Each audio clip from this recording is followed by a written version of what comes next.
I like Windrunner Spire. It has everything. Windrunner sibling member berries / lore dumps, choose your own adventure pathing, trash that can and will wipe your group. Oh, focus the big ad, of course. This easy to see frontal, huh? Another hook grippy mechanic after the trauma we went through twice with Necrotic Wake, by the way. And of course, the smooth run that ends in a disaster because this line ran through someone and now everyone is dead.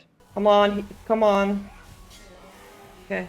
When the boss is sub 10%. They ask you how you are, you just have to say that you're fine when you're not really fine, but you just... If we're going in Dungeon Guide order, we've got the Verissa Garden/Fire Dragonhawk wing, the Sylvanas getting looted by Undead Forces wing, the Illyria hates orcs area, and finally we defeat the Restless Heart to bring peace back to the house. We start the dungeon in this fountainy area, which can cause line of sight issues, don't you worry, and this is a very common Bloodlust pull. You want to put Bloodlust on cooldown as soon as possible so you'll have more use out of it in the rest of the dungeon, but it's also more efficient to take on this entire room instead of fighting these mobs in smaller pools, because these are some nasty mobs. The faster you can deal with them, the better. We've got the Restless Steward, who hurls spirit bolts and magic debuffs at random players. The debuff needs to be dispelled ASAP because it does a lot of damage, but it's especially dangerous if it overlaps with the Spellguard Magus channeling Arcane Salvo, which shoots arcane damage at the party for 6 seconds. The most annoying part is the Spellguards are immune to CC. So you're going to have to heal through it while interrupting the spirit bolts and dispelling the torments. Also keep an eye on your tank here because these groundkeepers apply a stacking 1% armor debuff.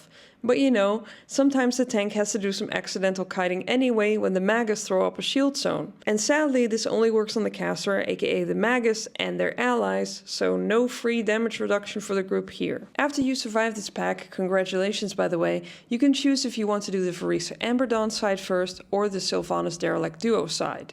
It kind of depends on where you want to use your Bloodlust again, because you'll likely have it back for the second boss. We'll go in order of the dungeon guide again, starting with the Verissa side. It's an overrun garden because Verissa isn't there to take care of it anymore. The first notable trash mob on this side is the Territorial Dragonhawk, a sort of baby version of Emberdawn. The Dragonhawk does a fire spit channel that can absolutely destroy someone in a few seconds, and it has to be stopped by CC.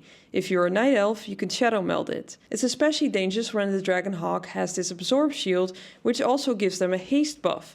But it can be purged, and even better, mages can spell steal it for a free shield plus mini bloodlust. Then we got a whole bunch of spiders, a lot of tiny ones and a few big ones. The big ones put poison dots on players that can't be dispelled, have to be healed through, and all of the spiders leave gross puddles on the ground when they die. So if you see a spider is about to die, move away from it. Which, you know, I realize might be difficult because this dungeon is at least 40% narrow hallways. But anyways, there are 2 mini-bosses on this side of the dungeon, the Apex Lynx and the Bloated Lasher. The Lynx applies a bleed to the tank and then pounces on 3 random players.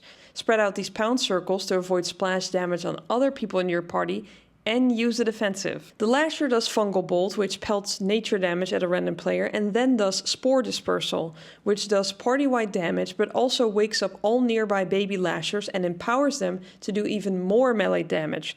So prayer circle most of these dead because otherwise they will straight up destroy your tank. We've got 2 more Dragonhawks waiting near the bridge to the first boss. Use your CC on the Fire Spits or Suffer, but that's really not the most important thing here. Windrunner Spire has some cool story RP, but this is Mythic Plus and we frankly don't have the time. So if you want to shave off a few seconds, run down to the bottom of the bridge here to get the RP started. You'll know you've nailed it when Lirith appears and starts yapping. Then we get to Emberdawn, and it seems like a chaotic fight, but it's honestly not that bad if you're melee or the tank. Okay. Are you kidding?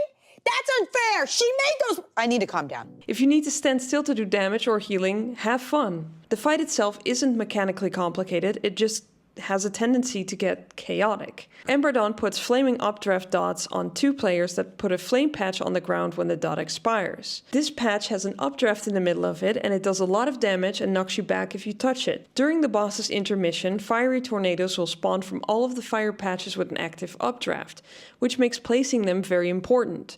You want them to be on the edge of the boss room, as close together as possible so people won't accidentally walk into them, and so you can anticipate where the tornadoes will come from and have time to dodge them. You can't always expect or assume pugs will know to do this, but it is nice when it happens. Knowing where the tornadoes will spawn from will help with positioning because when Emberdawn hits 100% energy, The intermission starts with rough, fiery winds that pulse damage on the whole group. Honey, you've got a big storm coming. And maybe more importantly, Emberdawn has a wide cone frontal that covers a quarter of the boss arena, and it always starts on a tank and moves counterclockwise. This is another nightmare frontal because while I know roughly where it should end, it is kind of hard to see, especially with all the wind and vague fiery effects. Where are the edges, Blizzard? The strat here is to move clockwise at least once if the frontal is on you and stay there until the frontal has gone all the way around. But that depends on where the frontal starts, and I prefer Chaos and Panic, running clockwise until I realize we'll meet in the middle eventually. I do have to tell you that there's a confirmed safe space under the boss while this is all happening, but I don't recommend it because tornadoes also know where this safe spot is and they will come in and kill you. Up next is the Sylvanas part of the dungeon. The undead are here to loot her bow and other stuff. Here we got a bunch of mobs that wouldn't be out of place in Icecrown Citadel or Pit of Sauron. There are rogues that do a cast to coat their weapons in poison. Don't let this go off because your healer will cry, especially if they don't have a poison dispel. And they might, will judge you for not hitting your cleanse. Not directed at any class in particular, you know who you are. If you don't interrupt this cast, the tank will have to tank poison damage, and so will the random person they jump to backstab. There's also more physical damage on the tank from these reavers and apothecaries throwing vials of poison on the ground. Don't stand in that or worse get hit by the bottle. Oh, and tanks should really watch their precise cut stacks from these soldiers because that's a 10% healing debuff. But the real danger here are from these two mini-bosses that are, say it with me, immune to CC. Devoted Woebringer and Flesh Behemoth. The Woebringer has an ability called Pulsing Shriek, which does a lot of group-wide damage and can only be interrupted after you break her shield. Sadly, unlike the Dragonhawk shield, this one isn't magic, so it can't be purged or stolen by mages. You have to DPS through it to be able to interrupt it. This can be a very nasty damage event if you don't, especially with all the other damage overlaps happening here. The other mob is this giant abomination. It has a physical tank buster and does an ability called Fetid Spew, where he puts a gross puddle under himself and puts a nasty dot on two players. This can do a lot of damage, especially if it overlaps with poison blades or someone standing in goop. It can't be dispelled, so healer mechanics. Please use the defensive. We're coming up on the Derelict duo here, the second boss, and there are also a few seconds of RP here. If you run out of this room and halfway towards the bosses, Callus and Lech, the RP will start while you finish fighting the behemoth and his poison buddies. When I first saw this boss duo in a normal, I thought Windrunner Spire is going to be the worst dungeon this season, but that's just my necrotic wake trauma talking. Trauma and evil meeting. Sure, the hook grip is the central mechanic here as well, and missing it can be very cringe to say the least, but it feels way more foolproof. There's even a marker above the actual target of the hook. So far, I've not seen many people fail it, but then again, the season is like, halfway? We still have time to see people fail in creative ways. The central mechanic of the fight is that Callus teleports somewhere in the boss arena and starts channeling Debilitating Shriek. Howling like a banshee it was. This does shadow damage every 2 seconds, but it also adds a 30% damage taken increased debuff on all players. This can only be interrupted with Lech's Heaving Yank ability. If you get this on you, you'll know by the red thing above your head. Run behind Callus so she's between you and Lech. This will yank Callus towards Lech and she will get interrupted. If you don't do this and miss, the debuff will keep stacking and you might wipe before you can get a second grip off. And your healer will be traumatized. This is what trauma looks like. The thing that makes this fight harder is that Lech also puts drop puddles on every player, and if you don't put them along the sides of this narrow boss arena or in this little circle, you might get cut off from getting to the boss. At that point, only a teleport or something like it will save you and the group because I won't tell you to walk onto the deadly goop. Callus also curses 2 players with Curse of Darkness, which will send a fixating mob after the cursed player. You can stun these, run away from these, or ideally, you can use a Curse Dispel to get rid of them. If you have a healer with a Curse Dispel and a mage in your group, this mechanic is basically nothing.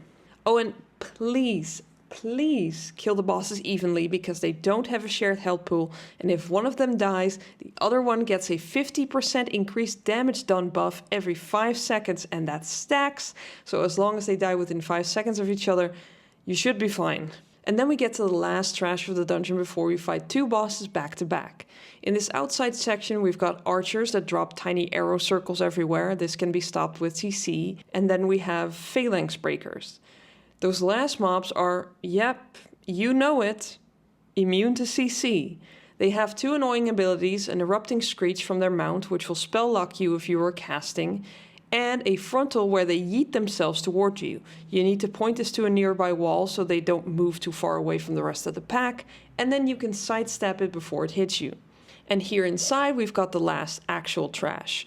There's a bleed/heal absorb on the tank from the wargs, a physical hit charge if the tank moves out of melee range of the grunts, a bleed on a random player from these axe throwers, a Gorl whirl, oh my god. Ah, the rural juror. Effect that you can CC or need to step out of, and worst of all, this ogre. It has a targeted chain lightning, interrupted, no bueno, then it does a lot of AoE damage with Flame Nova, and you guessed it, this mob cannot be CC'd. Finally, when the ogre hits 50%, it casts a Bloodlust on itself and all of its nearby allies. Use an ability that removes enrage effects like Soothe if you can, or if you can't, prepare for more damage, especially on the Flame Novas. Then, after a few seconds of non-skippable RP, Commander Crawlic appears. He does a lot of damage to the tank with his Rampage ability, and then he does a Reckless Leap twice in a row. He always jumps to the furthest player, so as a healer you can bait this by standing far away from the party. The tank then moves in the opposite direction to make sure the second jump is always on them. After this, a lot of rubble starts falling from the ceiling, that's deadly, and players have to stand on at least one other player to not get feared by his intimidating shout. You'll know when you're doing this mechanic right if the circle around you changes from purple to white. Also, don't rush in to get to melee range like I've done many times. You have more time than you think, and you can also make 2 groups, though this might be harder in pugs. Whatever you do, don't blink into the melee group because you'll never know where you're gonna end up. I'm over 2 on movement ability, saving my life this season. Well, I think it's safe to say we all just lost a bit of respect for you there, Claire. At 66 and 33% health, Crawlic uses an ability called Rallying Bellow, where he does a lot of damage to the group and summons a bunch of adds, including one of those ouchie ogres. Then he fixates a random player and starts Beyblading towards them. Originally, a lot of people, including me, thought that you had to drag this through the adds to damage them, because that's how it worked on beta, but no, it only does damage to players now, so take this away from the group so the other people can safely kill the adds. Once all of his adds are down, the intermission ends and he returns to rampaging the tank and leaping everywhere. At this point in the dungeon, after Crawlic dies, I think, nice, we're fine. What could possibly go wrong? She's right. I love your confidence. Come on, come on. Oh, this boss, Restless Heart, is incredibly simple on paper, but shenanigans tend to happen with pugs, and for some reason, every time a line of death is involved, stuff just happens. Especially if the way to avoid that line is a single-use thing. Restless Heart shoots arrows into the sky that drop down into the room and become these tiny circles. If you step in them, you will jump high into the air. When Restless Heart does this, you will also see a stormy effect. This means the debuff Squall Leap gets applied to the group. You'll know it's on you if you see this shoe debuff. The only way to remove the debuff is to jump into an arrow. And your healer will be very happy if you do this because it does damage on application and rots you out over time. Very unfortunate with all the other damage flying around. The next big mechanic is Bullseye Wind Blast. The Restless Heart jumps away to the other side of the room, applies a stack of Squall Leap to everyone, and throws down a big circle at their original location. This eats up all the arrows that were there and then sends out a nature damage shockwave.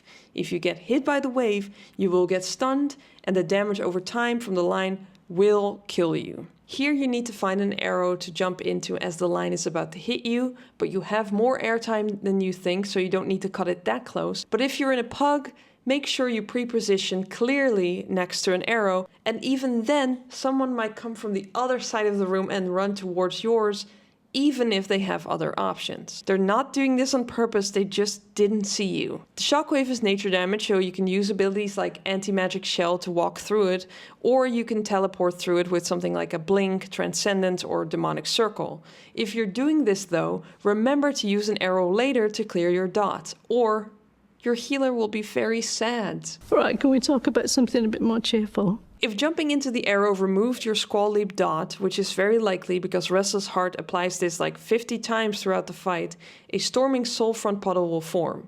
You can't stand in this because it does a lot of damage. Luckily, these puddles can be cleared with Gust Shot, this circle. Just don't overlap circles or stand in the goop you're trying to clear because you don't need to be taking any more damage than you already are. This ability always happens after the boss has done Tempest Slash on the tank, which is a knockback, so position with your back against the wall. Finally, the boss also does a Bolt Gale frontal on a random player. Move this to the side before it actually starts ticking on you and then stop moving because it does a lot of damage to everyone. You don't need to be swinging it around the boss room. Also, please use a defensive, and you can also drop it completely by dropping combat with a stealth ability like Vanish or Shadow Melt. Although I think you have to wait for it to start ticking, otherwise it will choose another player who isn't prepared for it, like if you do it on the Decimate in Seat. After the Restless Heart dies, the only thing left to do in this dungeon is hope that Heart of Wind or the Feather Trinket will drop, especially if you're not a raider and you can't get Gaze of the Allseer. And that's Windrunner Spire, a B-tier dungeon in terms of difficulty if you want to get the 3400 rating, at least that's according to Wowhead. And that mostly seemed based on its 84% in-time completion rate at the time of recording, which makes it middle of the pack compared to Algathar's 78.3% on the low end and Skyreach's 87.3% success rate on the high end. Anyways, I hope you learned something new about Windrunner Spire and let me know which dungeon you'd like to see next. Thanks for watching, and see you soon.